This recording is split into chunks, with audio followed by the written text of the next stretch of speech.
أعوذ بالله من الشيطان الرجيم بسم الله الرحمن الرحيم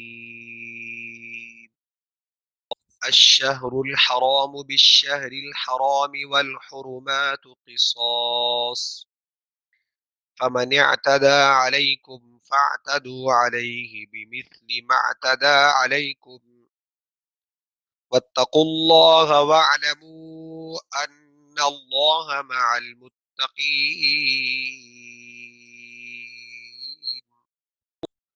وأنفقوا في سبيل الله ولا تلقوا بأيديكم إلى التهلكة وأحسنوا إن الله يحب المحسنين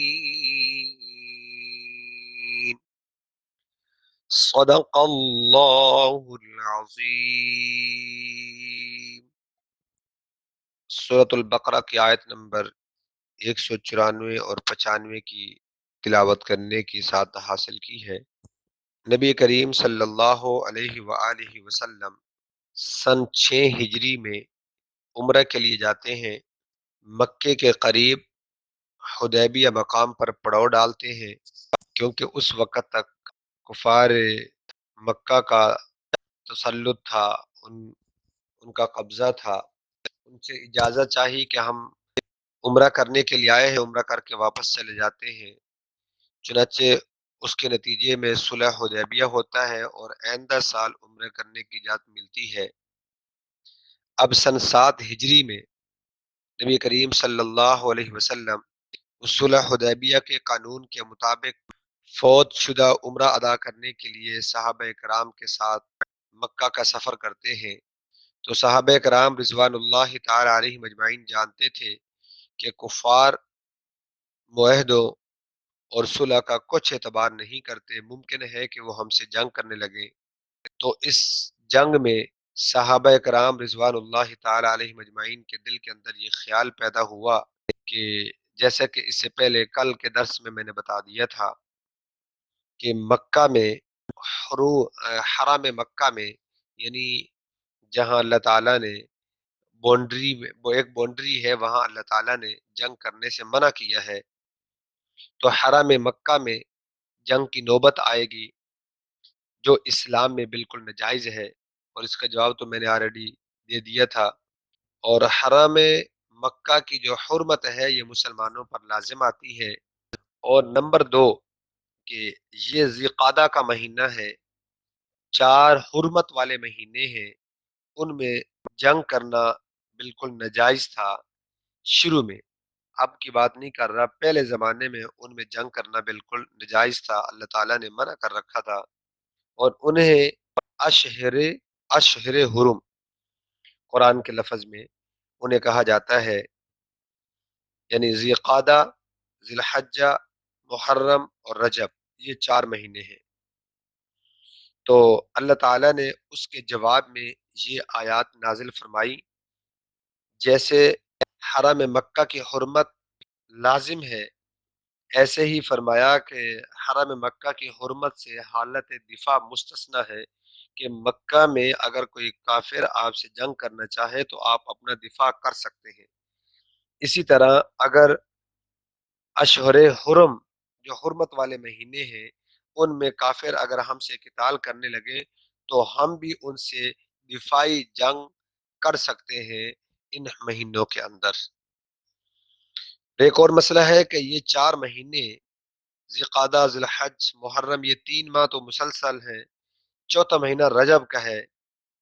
تو اسلام میں پہلے جیسے بتا دیا کہ ان 4 مہینوں میں جنگ کرنا حرام سمجھا جاتا تھا، اور مشرکین مکہ بھی اس کے پابند تھے۔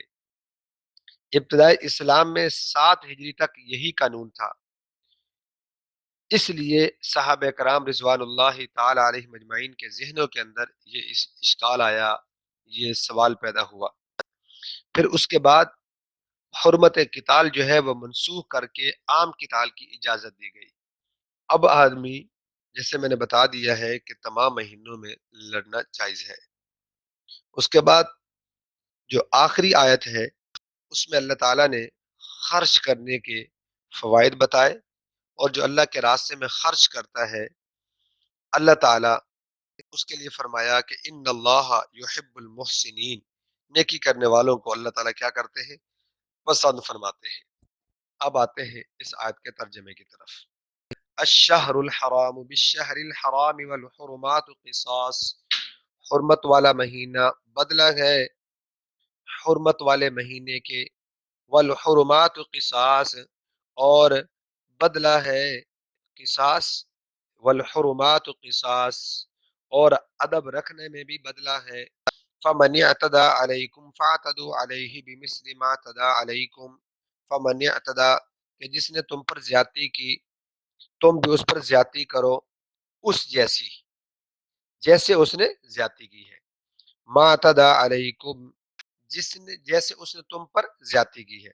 واتقوا اللہ، یعنی اگر یہ کافر، کیا کہا کہ اگر یہ کافر تم سے لڑے تو تم بھی اپنا دفاع کر سکتے ہو مہینوں کے اندر بھی، اور دوسرا کیا کہا کہ اگر یہ حدود حرم کے اندر بھی اگر تم سے لڑے تو تم اپنا دفاع کر سکتے ہو۔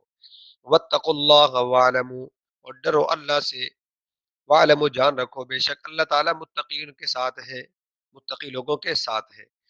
یہاں ڈرتے رہو اللہ تعالیٰ سے۔ ایک بات تو یہ ہے کہ تم حد سے اگر غالب آ جاؤ تو حد سے تجاوز نہ کرو، حد سے تجاوز نہ کرو۔ یہ ہے کہ جب دشمن پر انسان غالب آ جائے تو پھر اس کو سخت سے سخت سزا دے، نہیں فرمایا کہ جتنی اس نے تم پر زیادتی کی ہے تو تم بھی اس جیسی زیادتی کرو، تم بھی اس جیسے کیا کرو؟ زیادتی کرو، مطلب اتنا ہی بدلہ لے سکتے ہو، اس سے زیادہ نہیں لے سکتے، یہ فرمایا۔ علم چلتا ہے اگر کوئی چلانے والا ہو۔ پیر سلطان شاہ بخاری، مدنی استخارہ سینٹر۔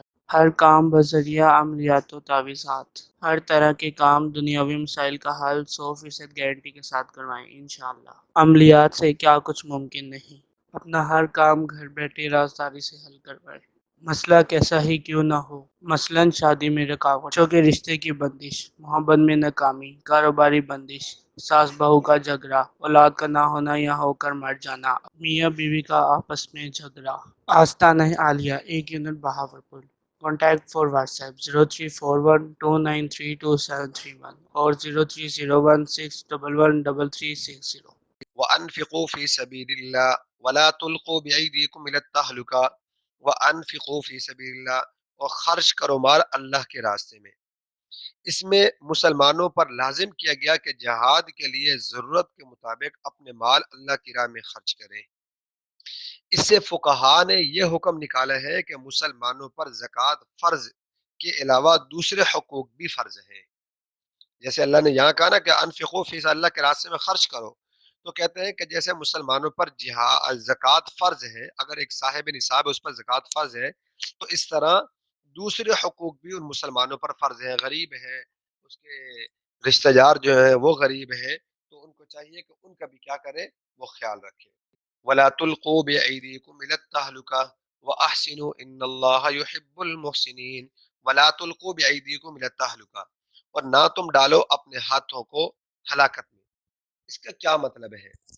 تو حضرت ابو ایوب انصاری رضی اللہ تعالی عنہ فرماتے ہیں کہ یہ آیت جب نازل ہوئی، اللہ تعالیٰ نے اسلام کو غلبہ دے دیا اور اسلام کو قوت عطا فرمائی، تو ہم نے یہ گفتگو کی کہ اب جہاد کی ضرورت نہیں رہی، اب اپنے وطن میں ٹھہر کر اپنے مال جائیداد کی خبر گیری کریں۔ اس پر اللہ تعالیٰ نے اس آیت کو نازل کیا، وَأَنفِقُوا فِي سَبِيلِ اللَّهِ، نہ وَلَا تُلْقُوا بِأَيْدِيكُمْ إِلَى التَّهْلُكَةِ، کہ تم اپنے ہاتھوں کو ہلاکت میں نہ ڈالو، یعنی یہ جہاد سے روکنا یہ اپنے آپ کو ہلاکت میں ڈالنے والی بات ہے۔ اس لیے حضرت ابو ایوب انصاری رضی اللہ تعالی عنہ عمر بھر جہاد میں شریک رہے، یہاں تک کہ آخر میں قسطنطنیہ میں انہوں نے وفات پائی اور وہاں دفن ہوئے۔ آگے، وَأَحْسِنُوا إِنَّ اللَّهَ يُحِبُّ الْمُحْسِنِينَ، اور نیکی کرو، احسان کرو، بے شک اللہ تعالیٰ احسان کرنے والوں کو پسند کرتے ہیں۔ اس جملے میں احسان کا لفظ آیا ہے، قرآن نے احسان کے لفظ کو تعبیر کیا ہے۔ اس کا دو طرح کا مطلب ہے، ایک یہ ہے کہ عبادت میں احسان کرو، اور دوسرا یہ ہے کہ آپس کے معاملات معاشرت میں تم احسان کرو۔ عبادت میں احسان کا مطلب خود نبی کریم صلی اللہ علیہ وسلم نے جو حدیث جبرائیل ہے اس میں اس کی تفسیر بیان فرما دی ہے۔ وہ کیا بیان فرمائی ہے؟ وہ یہ ہے کہ تم اللہ کی ایسی عبادت کرو جیسے خدا تمہیں دیکھ رہا ہے، اور اگر یہ درجہ حاصل نہ ہو تو کم از کم یہ ضرور تمہارا اعتقاد ہو، یہ لازم ہو کہ خدا تمہیں دیکھ رہا ہے۔ اور معاملات میں اور معاشرت میں احسان کی تفسیر مسند احمد میں حضرت حذیفہ رضی اللہ تعالیٰ عنہ کی روایت ہے کہ نبی کریم صلی اللہ علیہ وسلم نے فرمایا کہ تم سب لوگوں کے لیے وہی پسند کرو جو اپنے لیے پسند کرتے ہو، اور جس چیز کو تم اپنے لیے برا سمجھتے ہو لوگوں کے لیے بھی وہ چیز بری سمجھو۔ اللہ تعالی ہم سب کو قرآن اور سنت کے مطابق زندگی گزارنے والا بنائے۔ اللہ تعالی ہم سب کو قرآن کو سمجھنے والا بنائے۔ اللہ تعالی ہم سب کو ایک دوسرے کے لیے وہی پسند کرنے والا بنائے، وہی سوچ رکھنے والا بنائے جو ہم اپنے لیے سوچ رکھتے ہیں۔ وآخر دعوانا ان الحمد للہ رب العالمین۔